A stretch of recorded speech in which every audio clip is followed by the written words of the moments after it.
Okay, hi everybody. My name's Dr. Liz Corcoran, and I am the chair of the Down Syndrome Research Foundation. Thank you very much for joining us today. We are going to be talking about the information that we have available to date on COVID-19 and its effect on people with Down syndrome. We're going to be talking a bit about adults and about children, and we will do our very best to answer the questions that you have based on the information that we've got available. I have been really pleased to be able to bring these two experts to our community today. I have Professor Andre Strydom from UCL, he used to be from UCL, from King's, and he is president of the Trisomy 21 Research Society. And I also have Professor Lakhanpaul, Monica Lakhanpaul, who is from the Institute of Child Health, and she is going to be talking a bit about overall the effect on children, what we know and what we don't know. So between all of us, we will do our best to talk about what we've learned so far from the surveys that have been done and the research, and obviously we'll touch on what's going on with the shielding in adults as well. I just want to introduce to you, because I'm aware that there's a lot of people that have joined our page and our community in the last few days because of this webinar, and just introduce who is the Down Syndrome Research Foundation.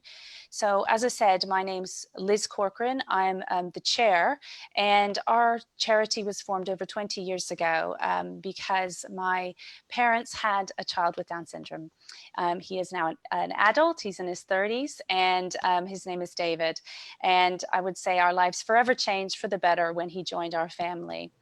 I did what many people who have a sibling with Down syndrome do. I went into a caring profession and I became a doctor, and now more than 20 years later involved with running the charity. So we are the UK's only Down syndrome medical research charity. That's our focus. We also are involved with human rights activism and advocacy around Down syndrome. So we very welcome, we welcome all our new followers. You'll see, and I know that these guys will forgive me, I'm going to keep banging the drum about research during this, because a lot of the reasons we don't have some of these questions answered is the gaps in the research. So it's something that I think a lot of the community need to learn a lot more about. And I'm very pleased and honored to be able to do that, because I think we need a new generation of advocates and people pushing forward the agenda for research all the way to the top. So without further ado, I want to bring in our speakers, and I'm going to start with you, Andre, and just ask you to tell us a little bit about the research that the survey work that you guys have been doing at the Trisomy 21 Research Society. Okay, thank you, Liz, for that introduction. What I will do is maybe just share my screen so I can show some slides. And let's hope the technology works, because sometimes it goes wrong. And so hopefully you can see my screen now. Just a bit of a delay. I'll let you know if it's okay. And we're being joined by about 200 people. You're very welcome today. Yep, the screen is showing up. Okay, great, thank you. So what I would like to tell you about is a survey and some research that we've conducted as part of or within the Trisomy 21 Research Society, which is a research society for researchers who are interested in Down syndrome, in all aspects of Down syndrome. So it includes research clinicians like myself, but also research scientists who work with cells or biomarkers and models.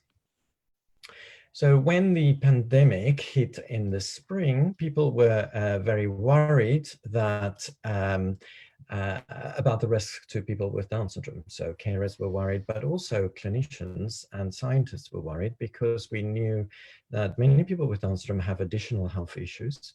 And it soon became apparent that some of these health issues were associated with increased risk for more severe COVID-19, for example, diabetes and obesity. And we also knew that viral infections and pneumonia were important health concerns for people with Down syndrome.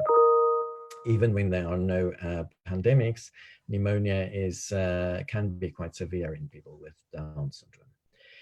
And some scientists have shown that people with Down syndrome may have an unusual immune response as well, which potentially could put them at higher risk. So for all of these reasons, we, whoops, my slide is not advancing now. Let's see, yeah, there you go.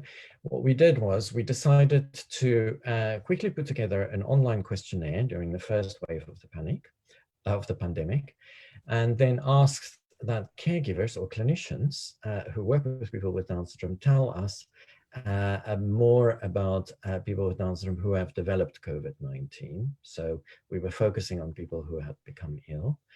And we asked them about details for symptoms and outcomes, such as hospitalization. And we also asked about existing health conditions that could be risk factors for worse COVID-19. And we then later on compared people with Down syndrome admitted to hospital with COVID-19 to people from the general population. So what we could not do yet is we are not able to say whether people with Down syndrome are more likely to catch the virus that causes COVID-19. We knew that some scientists may think that they may be more vulnerable, but this is not clear. And also some people may have a higher risk for exposure because of where they live. If they live in large residential homes, for example, where there's lots of people coming in and out, then one may assume that they could be at higher risk. But we also know that many people have been very good at keeping themselves safe, and that the infection rates may actually be relatively low, but that remains to be shown. The other thing that we're not able to say is how many people who are infected with the virus are asymptomatic. In other words, do not develop symptoms. And that's because we did not test for the virus itself. We just asked if people had been diagnosed with COVID-19. And finally, although we may have some data that we could look at now, we can't yet say for sure what is the best way to treat people with COVID-19. So I just wanted to highlight right at the start what we can talk about and what we can't be sure about yet. And for those that are interested, just a bit more about what we did. So we did a large survey across the world, really, but mainly in Europe, the US, India, and Brazil. And we identified, at this stage, it was 800 cases of people with Down syndrome with COVID-19. About half of those were reported by clinicians, the other half by family members. And again, another half was hospitalized. And we knew from the survey that 60% by the time they completed the survey had recovered, but sadly 14% have died. And we will talk about that in a little bit more detail. And then we managed to get access to a large UK survey of people who have been hospitalized for COVID-19. So it's data coming from UK hospitals.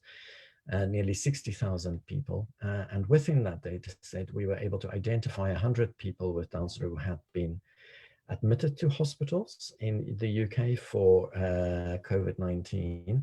And that meant that we were able to make a direct comparison with people without Down syndrome. Just, can I ask you at this point, Andre, is this a good number of people to learn about a condition? Like, would you be happy as a researcher to have this number of cases? You mean 100 people?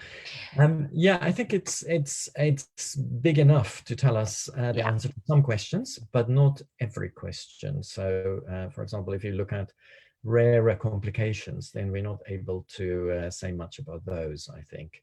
Okay.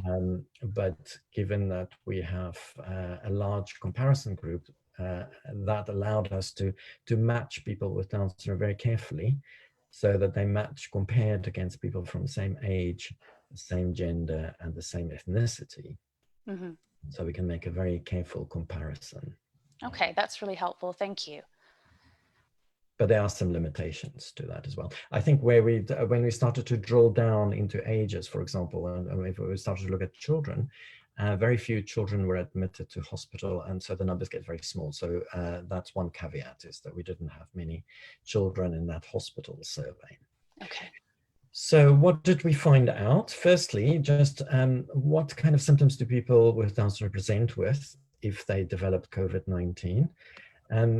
Largely, we found that the symptoms are similar. So fever, cough, shortness of breath are important. So just like in the general population.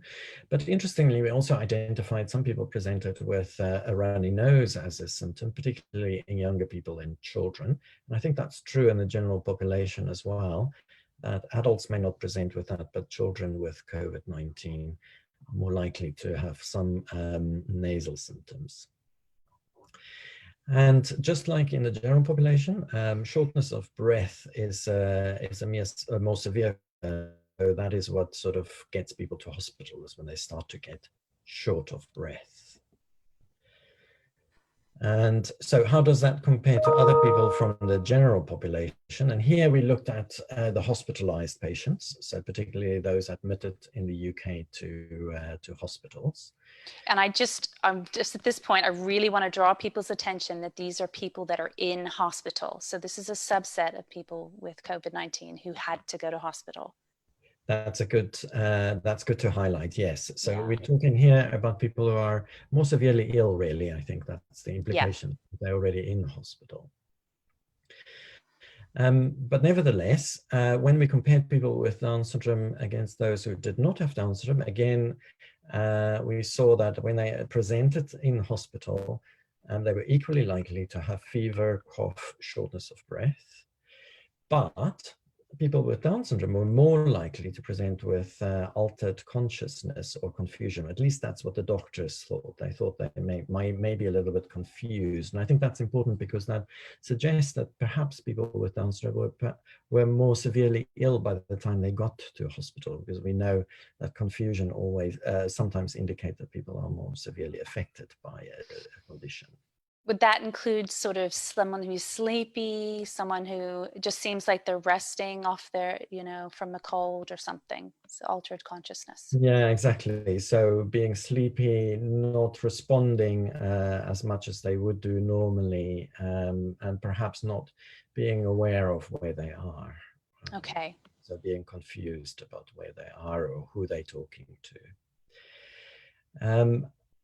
What was less common in patients with Down syndrome when they got to hospital were complaints of pain, particularly muscle aches or joint pains, and vomiting and nausea, which were symptoms that were noted in people without Down syndrome. And this may be, we thought, because people with Down syndrome may be less likely to self-report these kind of symptoms.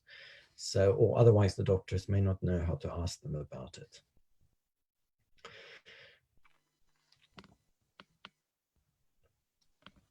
So next, we looked at what existing health conditions may increase the risk for people with Down syndrome getting more severely ill when they develop COVID-19. And so by severely ill, I mean coming into hospital or dying because of COVID-19.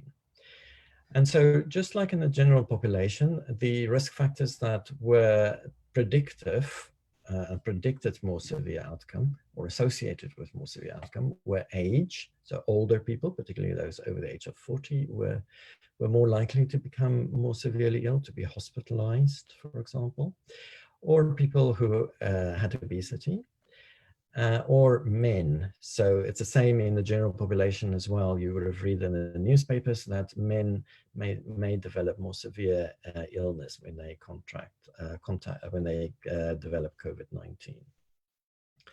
In addition to that, people who have been diagnosed with dementia or Alzheimer's disease also tended to get more severely ill, and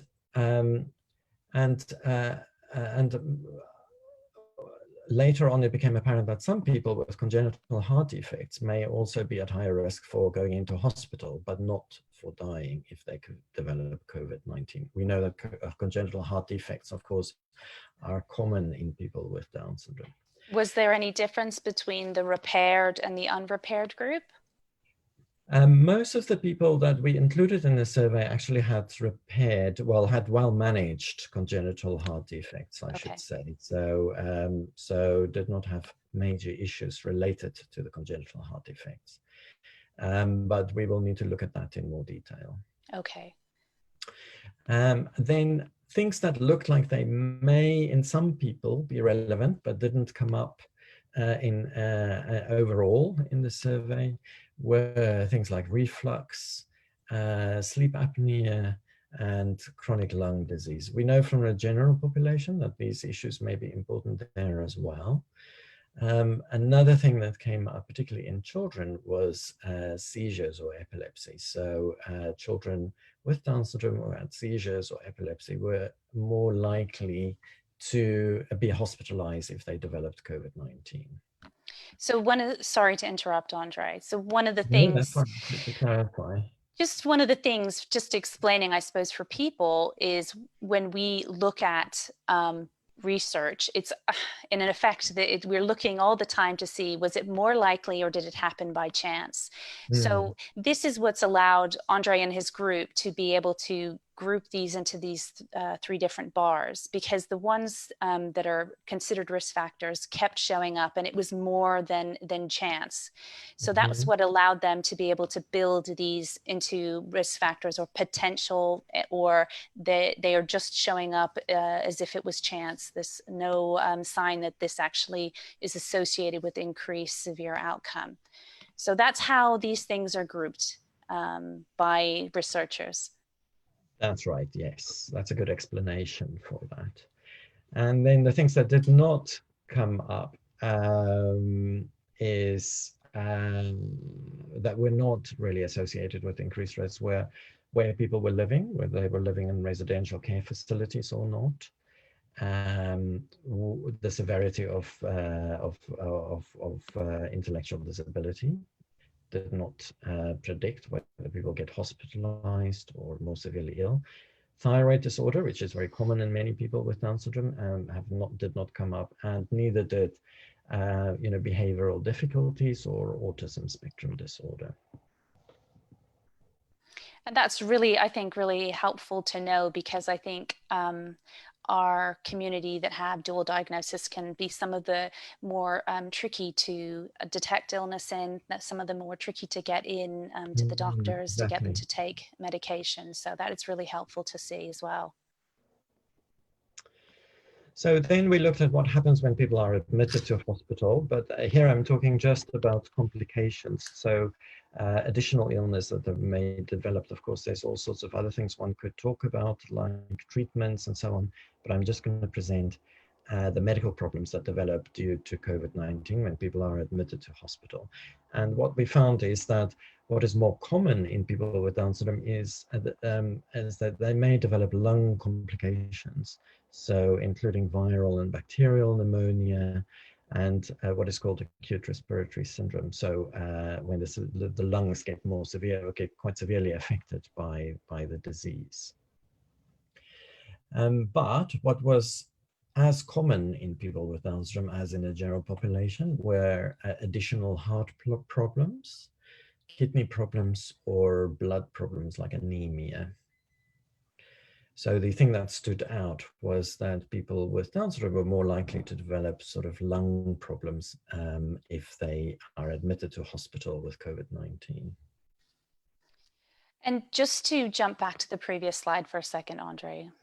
Sure. Because some of the people in the comments, their relative, their loved one has conditions that are not on this. So what conclusion can they draw that it didn't show up as an additional risk factor at this point? Or yes, I mean, what I should warn you about is that we were only able to look at more common risk factors, so things that are more rare. And I'm trying to think of an example in people with Down syndrome. What would be slightly less common in people with Down syndrome? There are some conditions that we were not able to look at because there were just not enough numbers of people who had those conditions and were admitted to hospital. Okay. So, so we were not able to take account of every single condition that people with Down syndrome may have. Okay. So if your loved one's condition isn't on there, it's because there isn't enough data really to be I able to think that's the say best way it's to think about it. strong, Yeah. So I to think be able to say. yeah. So here we're presenting all the ones that we looked at. Okay, thank you.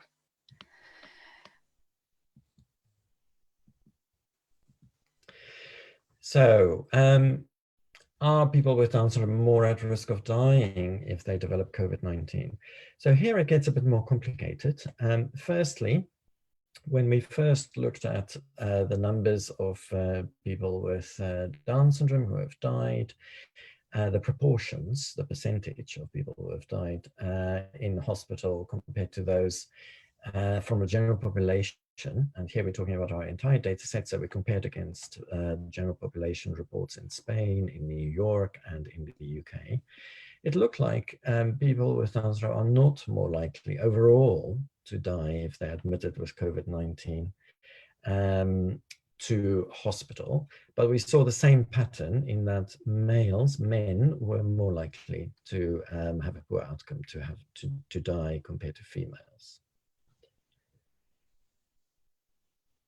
However, and this is probably the more complicated but important slide, if we started to take account for age, then we noted that people with Down syndrome admitted to hospital with COVID-19 were younger on average than those from a general population. So in the general population, most people who get severely ill are elderly people. And so when we started to take account of the risk for death by age group, then you can begin to see that there is a significant increased risk for people with Down syndrome, but that it's in a way it's shifted to a slightly younger age range. So if you look at the left-hand graph, and I don't know if it will show up if I point, oh yes, I have a pointer. So For those of you who are saying they can't read the slides, I will share them in the comments after the Facebook Live as stills, if that's okay with you, Andre. yeah, that's fine. So these, this is also in our infographics on the T21 Yes. RS website, so just so they can also have a look at the website. So I'm talking about this graph now, which I realized may be small on your screens.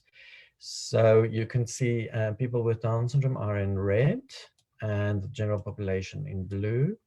And this is the percentage of people who have died in hospital. So at young ages, the percentages of people who die are very small, both in people with Down syndrome and in the general population. But then in people with Down syndrome, the deaths start to increase at a younger age than compared to the general population.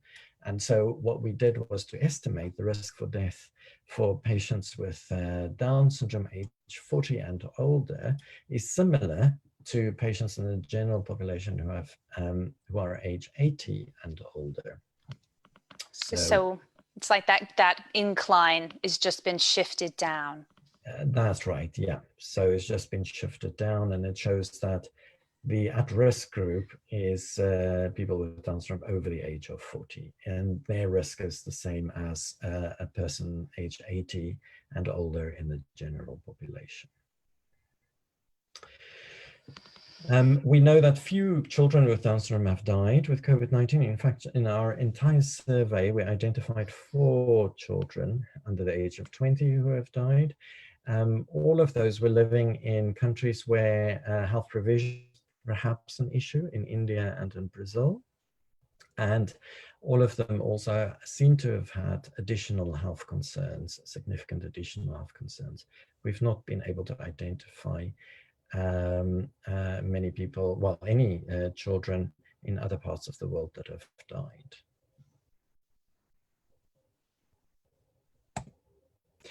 So the take-home messages is it's important to look out for the same symptoms, so fever, cough, shortness of breath, to monitor for symptoms of COVID-19 in people with Down syndrome. Shortness of breath, if the shortness of breath increases And if people start to become a bit confused, so like Liz mentioned, getting sleepy, getting confused about where they are, and not responding as they normally would, then that may be a sign of worse illness. In patients who have been admitted with COVID-19, lung complications were often, so lung additional pneumonia were often more frequent in people with Down syndrome. So that may be something that's important for doctors to look out for when they look after a person with Down syndrome in hospital with COVID-19. And in terms of the risk, we think that people over the age of 40 are particularly at risk compared to patients without Down syndrome. It looks like the risk associated with age is shifted down, as Liz mentioned, so that we may have to take extra care with people with Down syndrome over the age of 40. And only a few children with Down syndrome have died of COVID-19. And as I mentioned, they tended to have additional health needs and lived in countries with limited healthcare provision. So that's what we wanted to present. I have a slide just about the limitations for people who are interested. You know, there's always limitations to some of this data, so you could have a look at that. I'm not going to talk through that in much detail. And I'll be sure to share all this as still images. But as Andre said, it's all available on the Trisomy 21 Research Society page, which we've been linking to.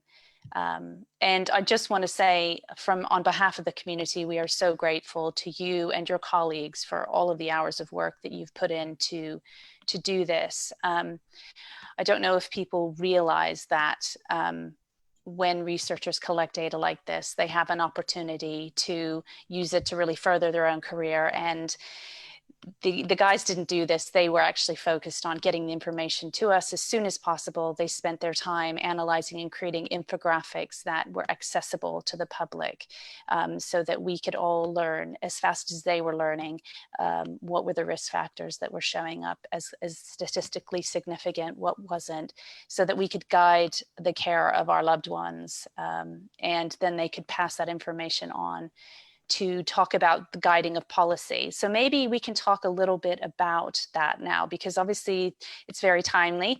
We've had this week the news that our 18 and up are going to be considered vulnerable and need to be shielded. So do either of you really have more information on how the government came to make that decision? Was it based on your data, or did they have their own set of data that they used to do that? I think, yeah, that's difficult to say. I can't talk for the government, but so and who would want to? we did pass on in some of the information as it became available to the government, but there were also other data coming through from other researchers, both in the UK and outside of the UK, which showed similar sort of risk, but perhaps not in as much detail.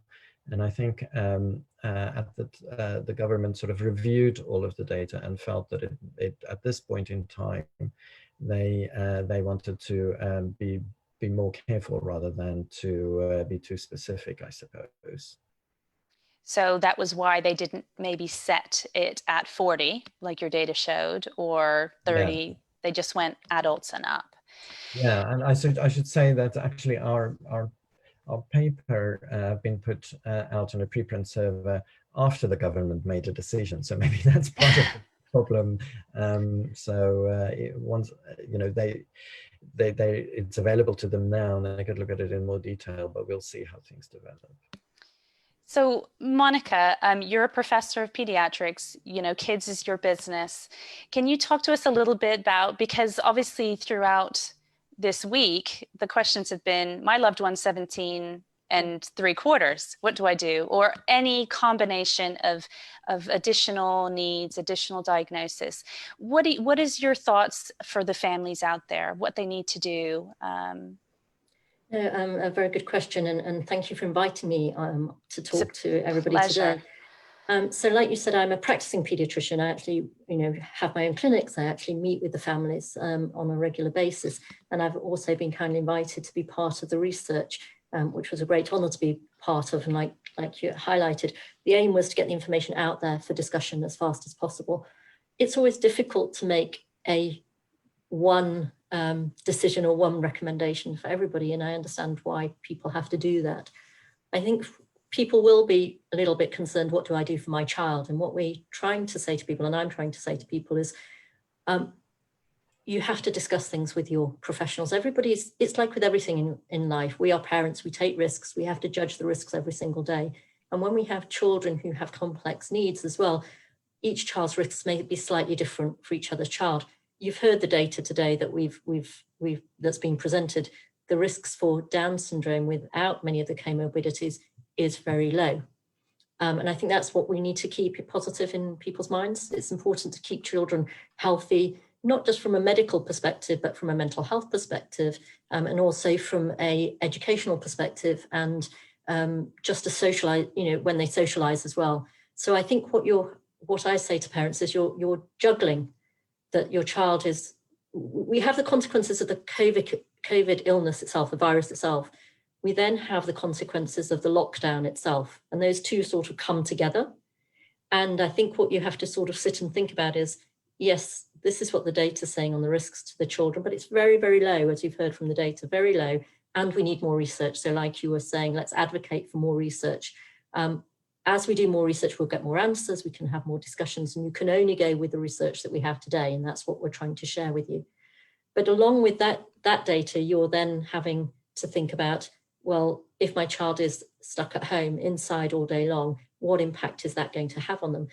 And if you look at the websites, for most of our colleagues, they're all College of Pediatrics, the DSA, DSMIG, all of them, we are still going with the recommendation that young people are at very low risk and that they should be able to be going to school or engaging with activities. If, however, you have those comorbidities, such as particularly immunodeficiencies, or you have some other comorbidities, such as we've talked about obesity, or such as congenital heart disease, then you have to start having a conversation with your pediatrician. And no one child is going to be the same as the next child with Down syndrome. So it's not always the diagnosis of Down syndrome, it's the other comorbidities that go with it. And I think sometimes people forget that. Person first, right? Exactly. Yeah, that's really, really helpful, because I think what we really want to, echo what you're saying is that personal relationship with your specialist, your GP. Go in there.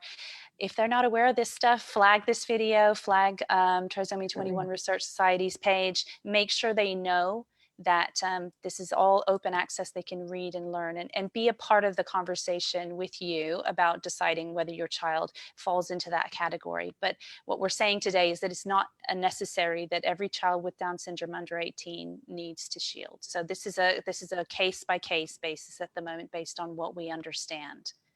Yeah. So now if we think a little bit about proactive stuff, because I think that this has been a really important thing to do during this pandemic, especially when we're all on lockdown, is actually thinking about what positive actions can we take as a community with our loved ones. What kind of things can we actually do? Who wants to sort of kick us off with a little bit? Maybe we can talk a bit about the weight issue, working on getting into a healthy weight bracket. What do you reckon, guys? So I've always been advocating, let's think about how to keep people healthy, how to keep the children healthy, because if we keep them healthy during this pandemic, that's going to have an effect on their future. So we've talked about comorbidities on obesity as children get older, but the key is if we keep them healthy when they're young, they'll be healthier when they're older. So that prevents the diabetes, it prevents the heart disease as people get older. It's tricky in lockdown, what do you do? So I think, so when I talk to parents, what I say is, have a schedule, because it's very easy to fall into, I'll do it tomorrow. But actually it's good for the whole family to do exercise. So don't think of it just for the child, it's the whole family. Keeping and going out for walks, thinking of things the child can do in the house that makes them active, skipping, jumping, things like that they can do, make it fun for the child. the next 4 weeks is going to be tough. And you're going to have to monitor healthy eating, where it's easy to go and grab those crisps and sit around and eat all that unhealthy food, with being physically active as well. So it's getting the balance of the two and thinking, how do we maintain that balance, but make it fun. Yes. You know, don't make it traumatizing, because as soon as something becomes traumatizing, the kids switch off. So make it fun, make it part of everybody's life, and get some fresh air whenever you can. I always like to talk about in my clinical work eating the rainbow, because that's a great way to make sure that you know that you've eaten a full range of micronutrients, and it makes it great. So make a little rainbow for the fridge, and the kids can tick off, well, did we eat our purple today? You know, and actually, it, as you say, it makes it fun. It engages them. They feel they have a part to play in healthy eating. So I know my friends and my family on my personal Facebook page are used to me singing about vitamin D. Vitamin D is a really important nutrient vitamin to have on board, but especially it's looking from the studies that it's an important vitamin to make sure you have sufficient amounts, particularly through the winter months. So Monica, can you tell us a little bit about what are recommendations for vitamin D? What are the groups that might need a bit extra? Yeah. So we're going into the winter period, and I think, you know, there has been different recommendations, sometimes previously, depending on which were the high-risk groups and which were the times of the year. But actually, we are in the winter period, so everybody should be having vitamin D, and that makes it easier. So, you know, just you need your vitamin D for many reasons, particularly for your bone strength. And, you know, if you're sitting inside in your lockdown and you're not mobilizing as much, you really, really do need vitamin D anyway. You can't get it from the sunlight. It's hard to get it from food. So everybody, whether you're adults or children, we would be recommending that vitamin D supplements should be taken for everybody during this winter period. And I'd just say, you know, just go out there and go and get it now and start straight away. Good. And would you recommend a certain dose, or should they see their GP? I mean, I know that NHS have 400 IU, which for a lot of children or a lot of adults won't be enough. What should they do? Yeah, so if you go onto the NHS website, there's very clear recommendations, because the public health has, you know, it does sometimes change its recommendations, but on the NHS website will give you the up-to-date dosage that everybody should be taking and what age groups should be having how much. Great. And I know I touched briefly on this previously, but some people fall into higher risk groups where they might need higher doses depending on if they're overweight or if they're on certain medications. So just touch base with the GP and just double check. If you're on anti-epileptics, if you're on particular medications, you might need to double check about the dose you need to get into that the sweet spot in terms of what your body needs to have good immune functioning. Yeah, and also you might there might be some children and some adults who are already deficient for different reasons.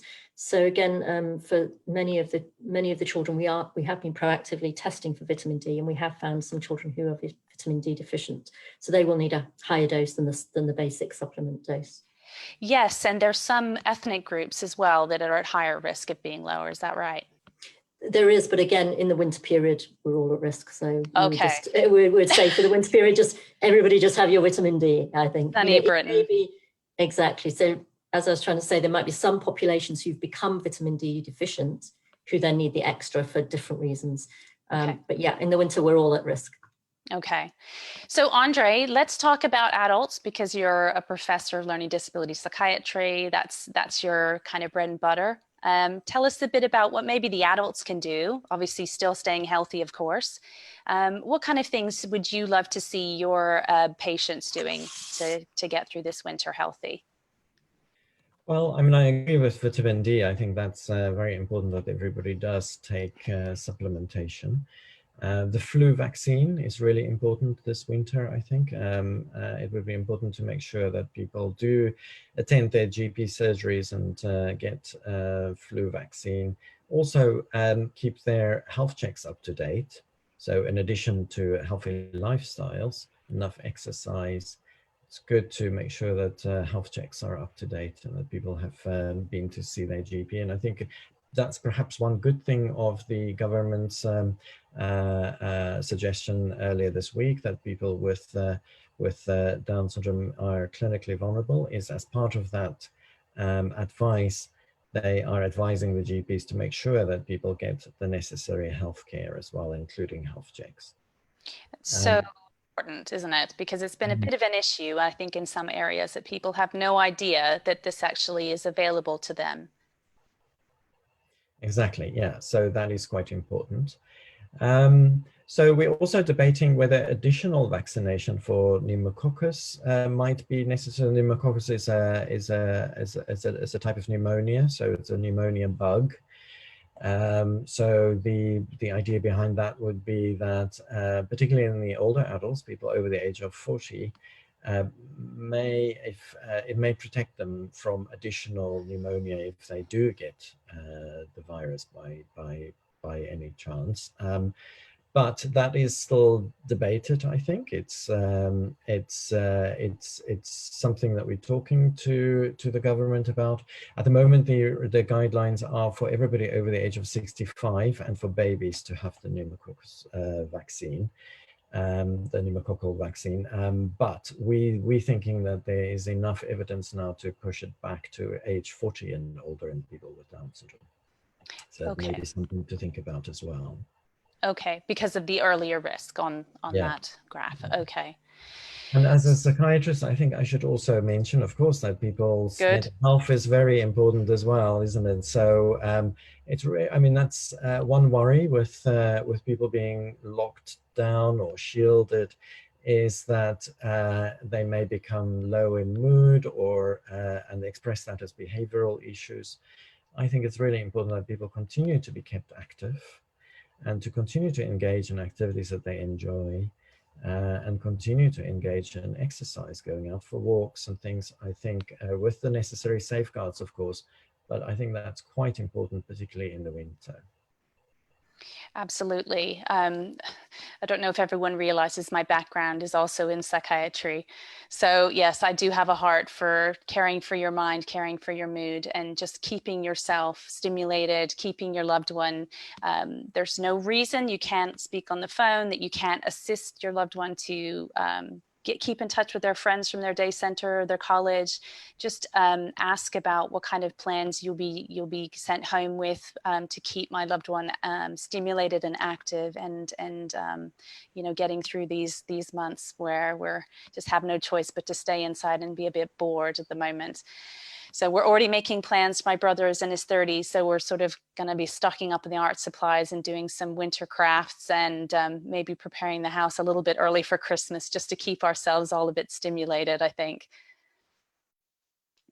So what else did you guys want to really communicate? You've got a captured audience here. Everyone's really appreciative of what they've heard throughout this presentation. You've got them here, they've all got their ears listening. What would you guys like to express to them as a community in terms of either about COVID or about the need for supporting research? You know, go for it. Please do. You've got a platform now. So I would say, you know, there's a lot of negative talk about COVID. There's a lot of people having a lot of anxiety and fears. So stay positive, find ways to keep your children active and happy, and like we said, educated. And social interaction is really, really important for children. It's really important that they're not left in the lockdown just by themselves, and missing out as well on all their professional input, health professional input. Please, please, please, if your child is unwell, go and see somebody. I know people are very worried about taking their children to hospital. If your child is unwell, please go to the hospital. Don't miss your appointments with the medical staff or the other therapists. Please make sure. We don't want children. My biggest worry is that during this whole COVID, we talk about the direct impact of COVID, but what about the indirect impact of COVID? What about children missing immunizations, missing therapy appointments, not having hearing tests? My biggest worry is I want the children to move forwards and not backwards. So we need to be really able to do that. And talking about research, we need much more focus on research. I had a PhD student doing some work on the amount of funding that goes to research for children with Down syndrome, and it has diminished over the years. And, you know, if in comparison to other research that is done out there, and we as researchers are here, you can see we all want to help as much as we can, but we need funding to support that. So again, you know, I'd always advocate that if we don't do the research, we don't have the evidence, we can't find the answers to what 100%. we want to do. And, you know, one of the other bits of work that we'd be really keen on doing is, you know, what is the other impact, other types of impact on children living through COVID? There's the medical risk factors, but what is the other impact as well that they're going through? So that would be my plea: stay healthy, see your doctor, and let's find some more ways we can do more research to find some of the answers to help everybody. Yeah, absolutely. I mean, we had we had a Freedom of Information request where we calculated as £5 per person spent on research per person with Down syndrome per year. So just terribly, terribly low numbers. And I'd love to see what your numbers showed, because I have a feeling it's probably decreased further. So I just really, again, as a plea to the community, make research a priority, because situations like this, I'm not happy this has happened, but I'm going to use it to show that actually how vital it is that when we need to answer questions, I want to be able to grab those papers and say, yes, Monica studied this in 2020, and this is what she found. So we know with assurance that it was this or not this. So as much as I can really just push this situation to highlight families, follow our page, support us, or fundraise if you can for research, so that we can start answering the questions and the gaps in our knowledge about Down syndrome. So Andre, what about you? What would you like to tell us maybe about the Trisomy 21 Research Society, about your hopes for research into Down syndrome, issues that affect Down syndrome? Yes, yeah. So I mean, I want to, I couldn't have put it better myself, and Monica has just mentioned. You know, as you know, we have been doing a lot of work on Alzheimer's disease in people with Down syndrome. So trying to understand the how Alzheimer's disease develops, the impact it may have, and then also thinking about what we can do in the future to diminish the risk for Alzheimer's disease.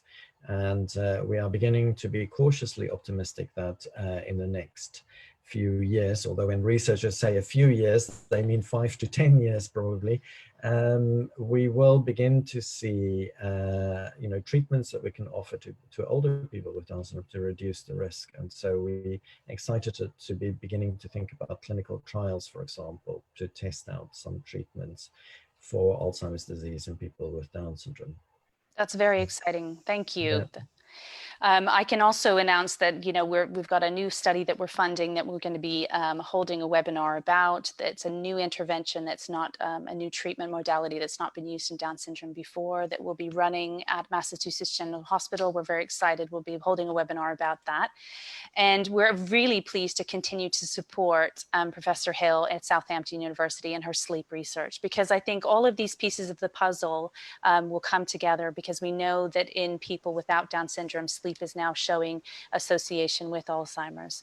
And we know that if our population could get sleep right, we're just so hopeful that we might reduce the risk of their developing or their severity or the onset of Alzheimer's as well. So in a way, you've got to see all of these threads of research as coming together. And I hope, you know, within my lifetime, we'll have a coherent treatment protocol for all age ranges for Down syndrome, for any things that they might encounter in their health journey. So, you know, just keep supporting research, and, you know, big thank you again from the community for what you're both doing. And I know most of it is just behind the scenes, boring, pushing kind of the Down syndrome agenda and needs forward. So we really appreciate everything you're doing.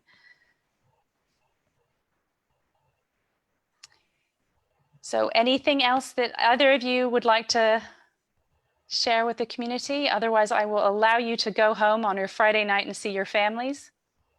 Let's do that then. Okay. All right. So on behalf of all of us, thank you again for coming. I'm going to put the slides up in the comments so that you can all see clearly what Andre was referencing, and I'm going to be sending you to their website so that you can see. Andre, I know that there's another infographic that was in the pipeline. Do we know maybe when that might be available? Yeah, that should be going onto the website today, I hope. So I haven't checked it if it's there, but so there will be 3 infographics. As the research has developed, we have put information on. And so the latest one will have the latest information, particularly about people in hospital. It will focus on the hospitalized people. Okay, so that's, yeah, really helpful. I'll be sharing that. And if there's bits of their data that you're not sure, that you don't understand, then please do post on our page, and we'll you know, see what we can do to sort of unpack the research, because I think it's important that we translate it and make it understandable for yourselves as a community to see why this is so important. Why does it matter to us that they did this study? What does it, how does it affect us? So thank you again, and have a lovely weekend, the both of you. Thank you. Bye. Thank Bye. you.